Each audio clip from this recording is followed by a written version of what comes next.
La interrupción legal del embarazo se define como la finalización de la gestación a petición de la paciente por causas médicas o sin ellas. Este es un tema que causa polémica y muchas dudas. En esta emisión de DocChat vamos a abordar el asunto desde un punto de vista estrictamente médico con un enfoque objetivo y de información. Ya comenzamos.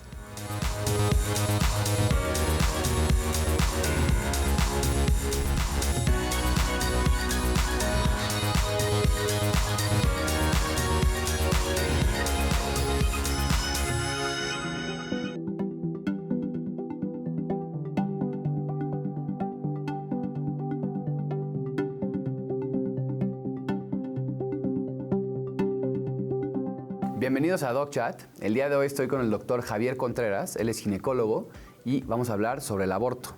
Javier, muchas gracias por venir el día de hoy. Un gusto. Y es un tema que es, súper controversial, súper interesante. Como que sí queríamos hacer, ¿no? la declaración que es algo meramente informativo, ¿no? Como que no nos gustaría tomar partido de ninguno de las dos. Sin embargo, quisiera que nos ayudaras primero a definir qué es el aborto. Exacto. Antes de que entre tanto en polémica, hay dos tipos de aborto. Uno que es espontáneo, digamos que un embarazo pues, sufre algunos cambios. Los más comunes son cromosómicos, cosas que la gente tiene, algunos temas tienen control sobre ellos, algunos no, y un embarazo que es deseado se pierde espontáneamente. Eso es toda una categoría. Claro. Y el aborto inducido, que es el aborto polémico, pues, que tiene que ver con, historia, política, cosas sociales, ¿no? De religión, salud y médicas, sí, de religión, definitivo. Entonces, de entrada tajante, aborto espontáneo y aborto inducido. Perfecto.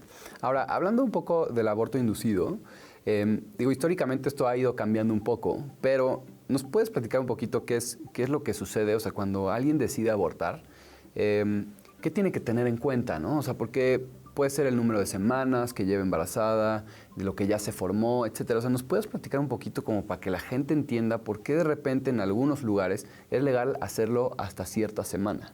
Se entiende como definición legal, el aborto se puede hacer hasta las 20 semanas. O que pese el producto, pues, que sale menos de 500 gramos. Entonces, como definición. Hay algunas definiciones médicas donde el aborto puede ser hasta la semana 24. Eso más en temas de abortos espontáneos.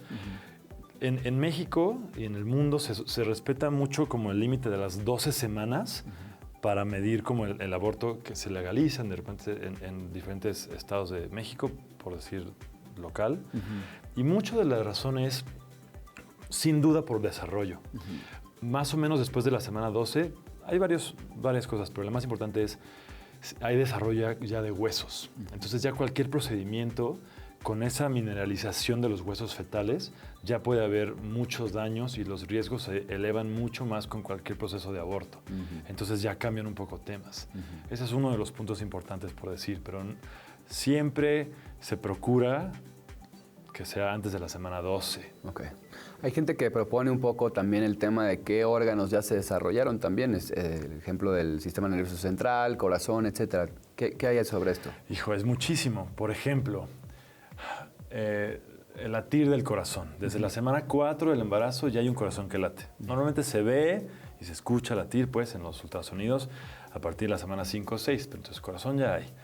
Sistema nervioso sí hay un desarrollo, pero por ejemplo no hay una conexión, por ejemplo, con los órganos de los sentidos, con ver, con escuchar, con sentir, hasta la semana 16. Entonces, no, como que estas definiciones legales parece que no tomaron tanto en cuenta justo crecimiento y desarrollo fetal.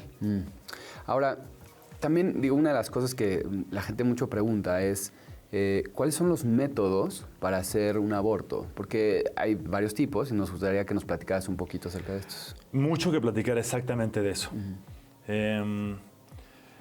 Definitivamente se define cómo se va a realizar el aborto, depende de las semanas, porque depende del desarrollo y del crecimiento. Por ejemplo, un buen corte es la semana 6.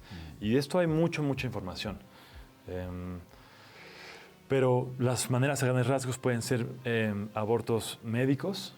Hay una combinación de dos medicamentos que se toman por vías diferentes. Hay diferentes tipos de esquemas. Depende mucho del crecimiento y el tamaño del feto, el embrión en este caso. O ya cuando crece un poquito más de las semanas 6 de las semanas 9 ya tiene que ser algo más mecánico. Ya tiene que ser una aspiración endouterina o un legrado endouterino, que son dos cosas diferentes. Ya les daré más detalle. Ok. Es decir, entonces como que justo la decisión se toma dependiendo un poco de la semana. Total. Ahora, ¿qué opinas de estas personas que de repente, pues ya sabes, como que se automedican, están como, pues sí que te platican que toman una pastilla abortiva, etcétera? ¿Qué hay de esto? ¿Qué tanto se ve esto? Muchísimo. Justo leí un estudio hace muy poquito, 2021, de que al año en México se practican más de 1.026.000 abortos. O sea, algunos son inducidos y algunos son espontáneos. Pero ¿cuántos de estos son bien hechos, no? Porque sí, hay riesgos sobre la salud de la mujer, hay riesgos sobre su fertilidad a largo plazo, hay riesgos importantes que tomar en cuenta. Y con el tema legislativo, pues se ha arrinconado mucha gente a hacerlo de maneras no bien informadas, sin un buen manejo médico, Sí, y clandestino y todas estas rumores de todas las clínicas y tal. Pero sin duda esto trae muchos problemas de salud a la mujer. Claro. Hay una pregunta del público, Javier, que me interesa mucho que nos respondas porque tal vez puede haber un poquito de confusión entre algunos medicamentos que puede dar pues esta palabra de método anticonceptivo o método abortivo. Entonces a ver si nos ayudas a responderla.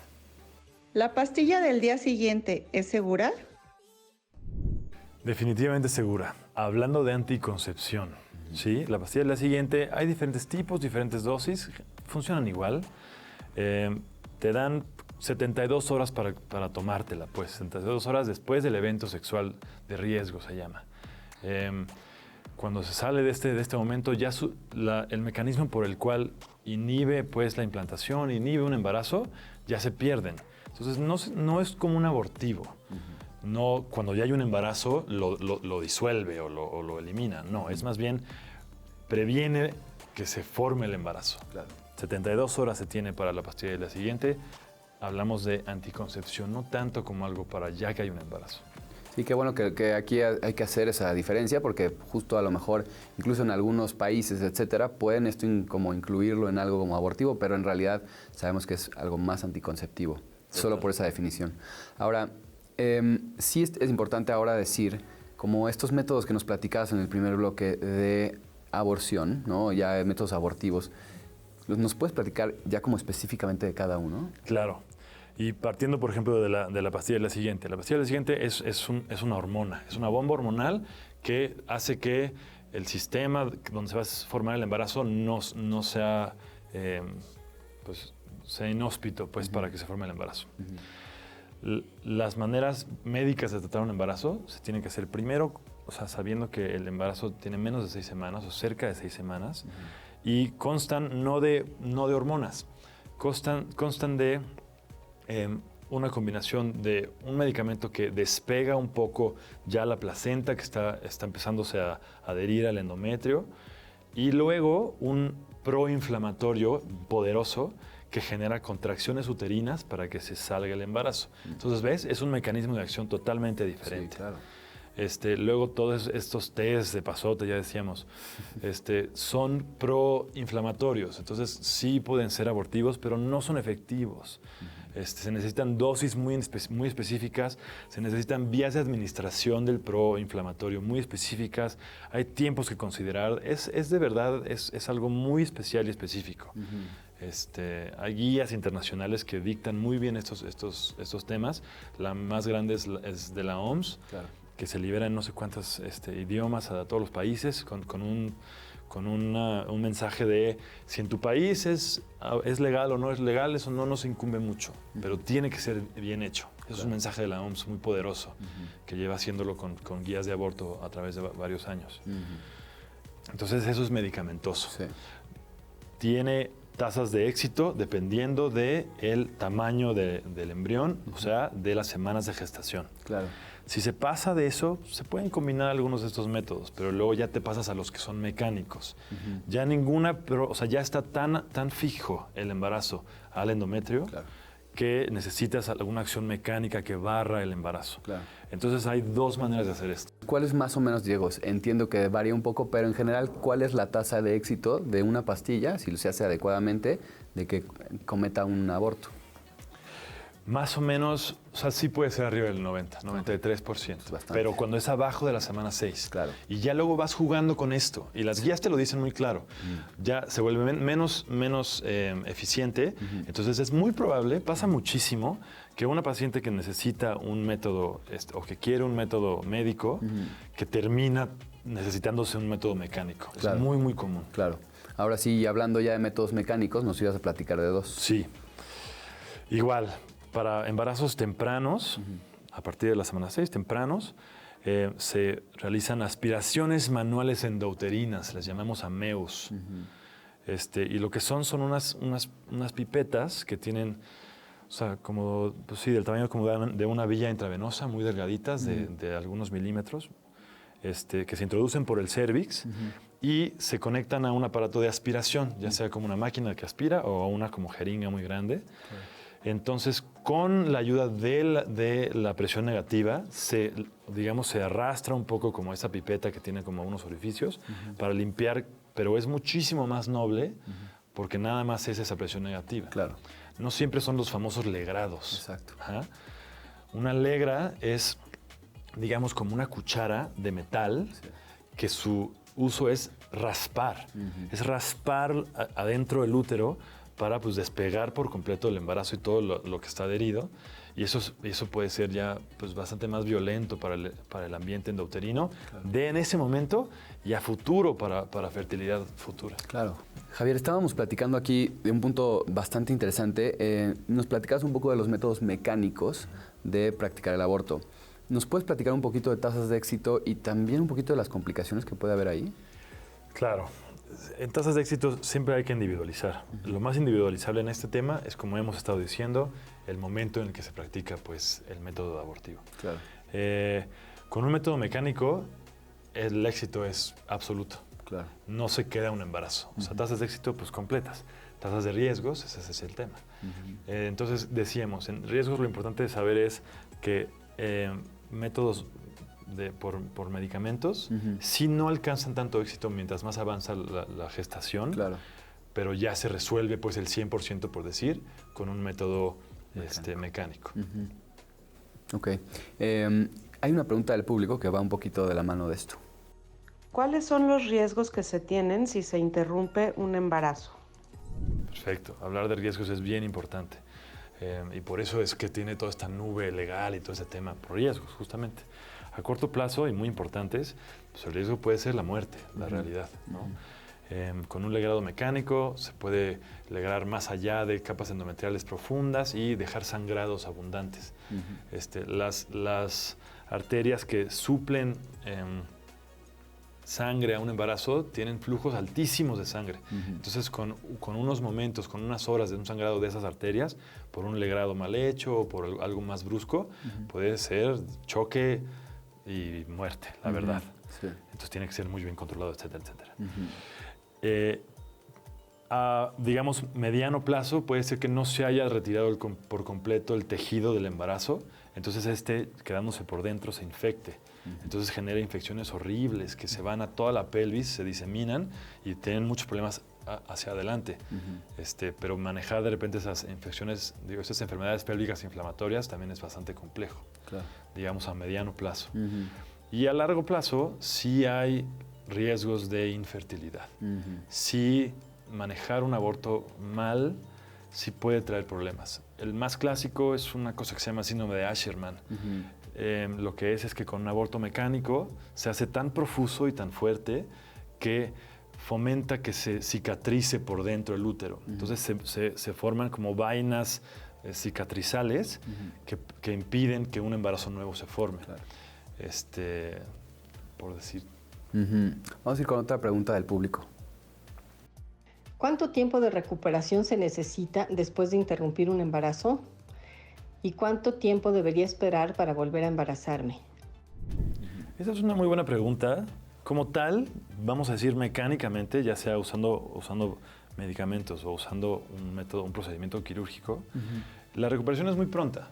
O sea, la paciente come lo que tiene que comer, la paciente va y su vida normal regresa al día siguiente.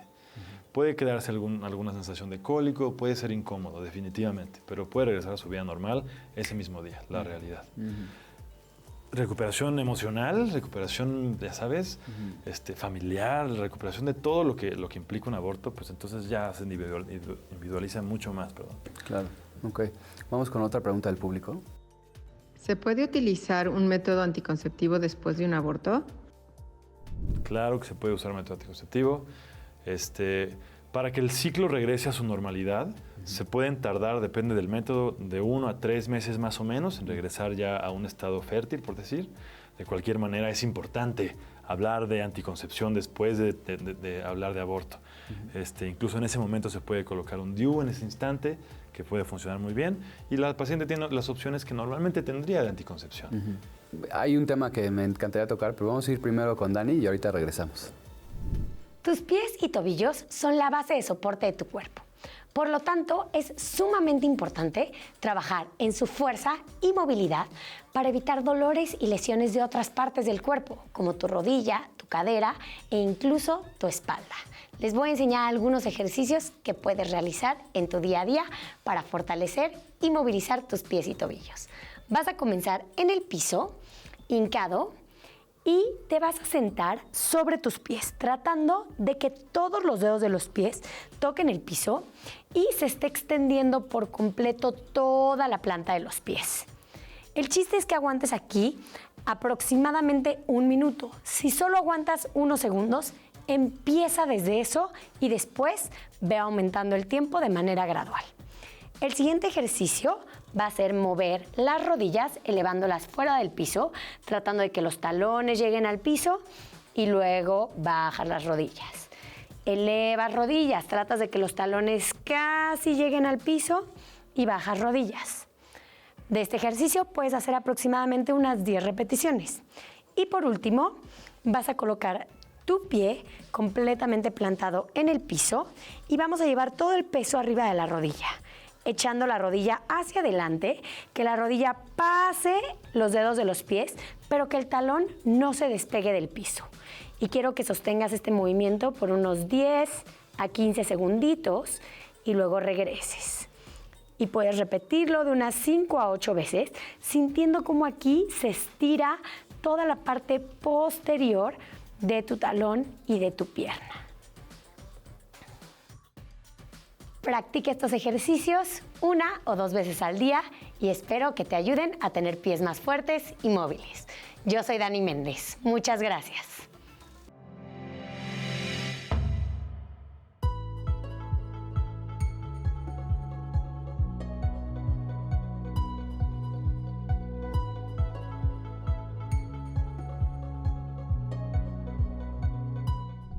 Bienvenidos de regreso a DocChat. Estoy con el doctor Javier Contreras, él es ginecólogo y estamos hablando del aborto.